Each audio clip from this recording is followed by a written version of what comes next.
the Amazon guys. How are you? Good to see you. Good morning. You guys having a good conference so far? Thank you so much for having us back. We appreciate it. My name is Derek Richards, along with my colleague John Lazar. We flew in from Las Vegas yesterday, and we had a slight delay in Charlotte coming over here, and then we got here and drove 45 minutes to this beautiful resort, only to show up for a Las Vegas party. Yeah, I didn't know how much of a party was going to be in the wait here, because there's like 27 churches from the airport to here. Apparently that didn't affect the party at all. No, we were quite surprised. There was the party, There was the pre-party which we missed. the pre-party, the party, then the afterglow, And there was the afterglow. and then the afterglow, pre-party, before breakfast, drinking session. And then there's after this party. Yeah. So this is pretty much another downtime before you guys start drinking again. So anyhow, we're gonna go ahead and get things started here, John. That's right, yeah. For those of you who didn't see us last time, and Lou just said it, what we did was we went to 6 trade shows, and last time we interviewed a lot of the buyers. This time we interviewed the exhibitors, which was a whole different animal. And what we do is we pretty much, he's got a clipboard, I got a little camera about this size, and we're just going in and asking people if they'll answer some questions for us about how they feel about it. And a lot of times they won't talk to us on camera, so we just kind of write down the stuff. Sometimes they do. And the people that did, we put it together into a couple of videos. And again, these are all questions that you guys had forwarded on to Lou, and then he went ahead and sent to us. So let's go ahead and get things started. The first trade show up is Magic. Mr. Beefcake over here.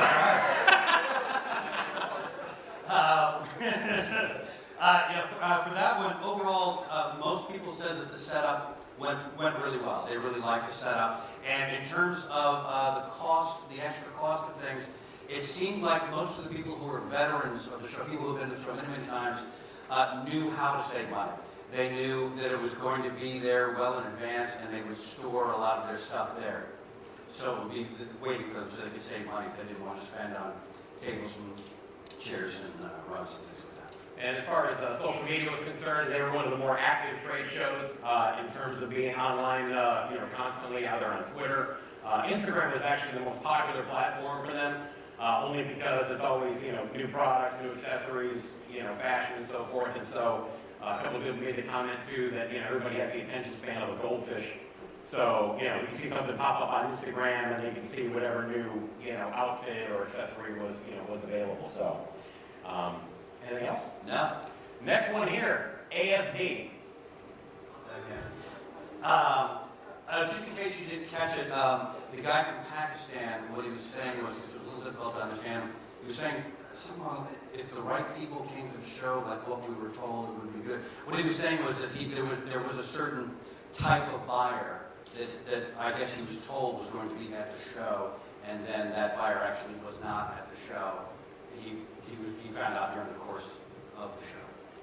So. And as far as some people had complained about their placement, ASD is absolutely massive. If you've been there and seen it before, it's incredible. But it was funny because, again, what happened is in some of the areas, from what we had heard, say for example, a certain section, the area was this big and the person had a little booth the last time, but what happened was there were fewer people that were players in his section, so now all of a sudden the row of booths that's this long and he had booth number 5, now it shrunk like this. And so now his booth number 5 is booth number 10.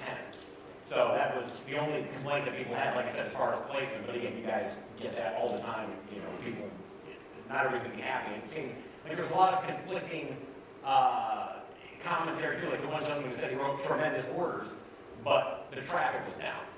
So, yeah. So, but as far as the basic booth setup that ASD provides in terms of a table and a couple of chairs, everybody was very, very happy with that. Social media, not really super strong in terms of the ASD exhibitors. What they did use, they weren't so much Instagram, they were much more Facebook and Twitter driven. That's right. Yeah. Anything else on you? You got it. All right, next one up is ISS.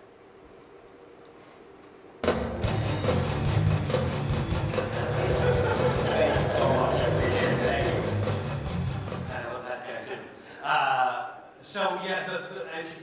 saw, the two major concerns that people had for that was they wanted the show to start later.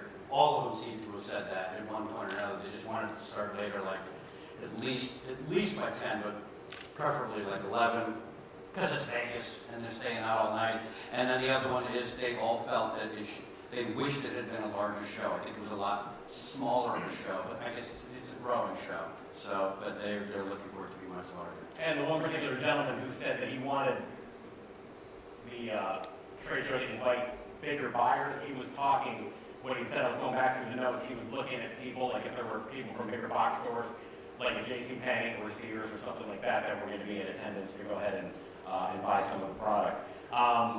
They wanted people that we talked to also, they wanted, ASD was right next door to them. I mean, literally right next door. So the one comment that they made is they said they would have liked to have had a show next to them that was a little more related to their industry. Obviously, you guys can only do what you can do, but that was something that they said they would have liked.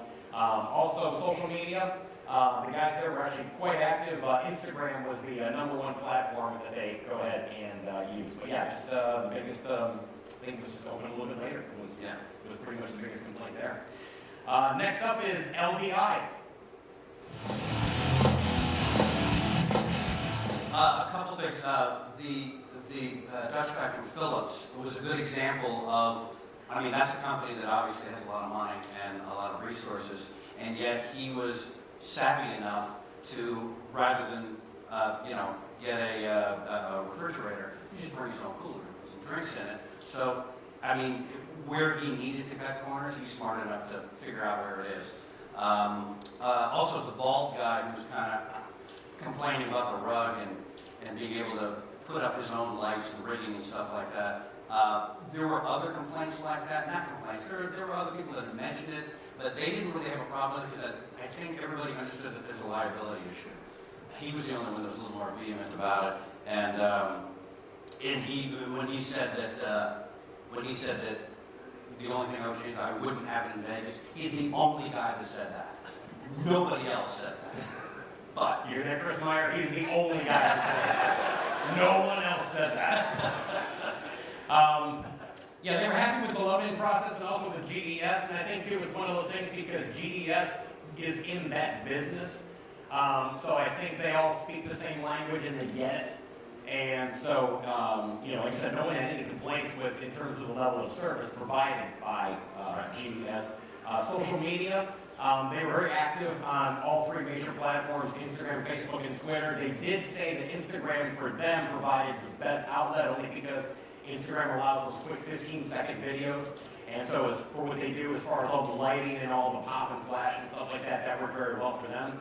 Also wanted to apologize too because the sound on that was very, very challenging and you did a brilliant job of getting it as good as possible. Because that show is so loud when you were there. It's like being in a concert the whole time. So, so if it was a little bit off and a little tough to hear, that's the reason why, just because of everything going on there was stimulus overload. yeah. So, anything else? Yeah, you got it. All right, next up is G2E, the gaming conference.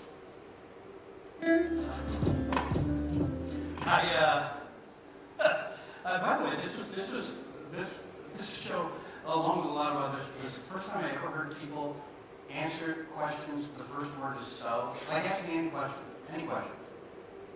John, how do you like the weather? So, when it comes to when did that start? When did so become the first word? So anyway,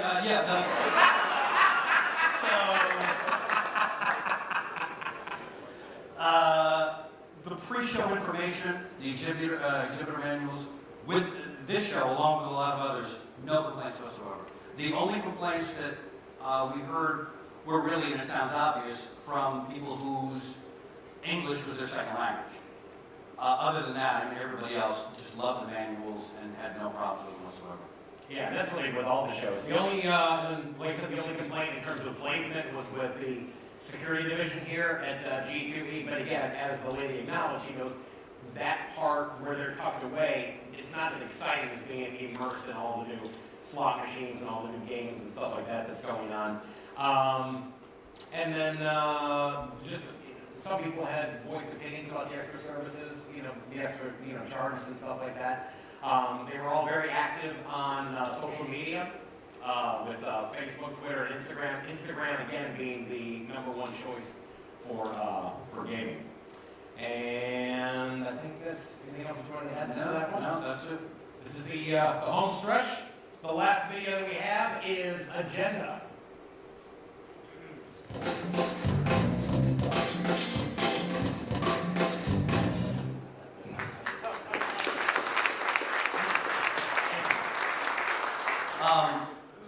One of the things about this one is a lot of times, I mean, this was 6 that we went to, and we did hear a lot of the same things. Sometimes we would hear, as you saw in this one, completely conflicting opinions or preferences. Like the guy with the way too colorful hat and way too colorful shirt. He was complaining about the fact that Magic was also playing at the same time and that he had to double up his resources. And the woman with the dreadlocks actually liked that because she felt it created more traffic for her. So sometimes, you know, we're hearing two completely different things. So. And then the fact that it was tagged on a holiday weekend was a concern not only expressed by the one gentleman with the beard, but also a couple other people. So that was brought to the forefront. Lots of, not gonna lie, lots of good comments on the bar being available. You guys should charge premium dollars for booths near a bar. You should, because at the end of the day, drunk people buy stuff that they wouldn't want to buy. I could have walked through the afterglow party last night. I could have been selling one-legged midgets, and I'd have sold every one. Three people in here. Some of you may have bought 2, to be honest with you. But that was those guys really, the exhibitors at the agenda show, very young, very opinionated, and very caffeinated. I mean, they had just cans of Monster Energy drink and 5-hour energy underneath, and they were all just topped up like, hey, want to ask you some questions? Like, absolutely! Like, okay, settle down. But they were absolutely fantastic. Yeah, so they were very lucid. But yeah, like you said, a lot of very conflicting reports after, especially talking to the exhibitors. How you people deal with this on a daily basis is beyond me. So, but just like John said, there's a lot of conflicting reports where somebody said, hey, we're glad that Magic's here. Boo, we wish Magic wasn't here. So, you know, again, that's just challenges that you guys deal with every single day. So, before we go ahead, first of all, I want to thank you guys for having us back again this year. Thank you very, very much. And this is a lot of fun. I'd like to thank Chris Meyer for introducing us to Lou and having this whole thing get started here. And one of the things with Lou, as you all know, this is his last CISO Summit as the executive director. Talking about conflicting reports. You guys started clapping, you guys are going, oh. One of the things that we noticed is Lou somehow seems to think that he carries a lot of clout in cities like Las Vegas. And, well, let's go ahead and show you exactly how far that clout took us. Go ahead.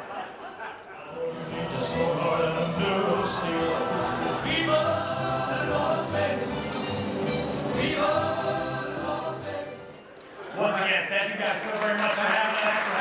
We love you. Thank you very, very much. We're going to be hanging out here. Please come by and say hi. We'd love to talk to you afterwards. Thank you again very much. Enjoy the rest of your time here in South Carolina. Lou, thank you.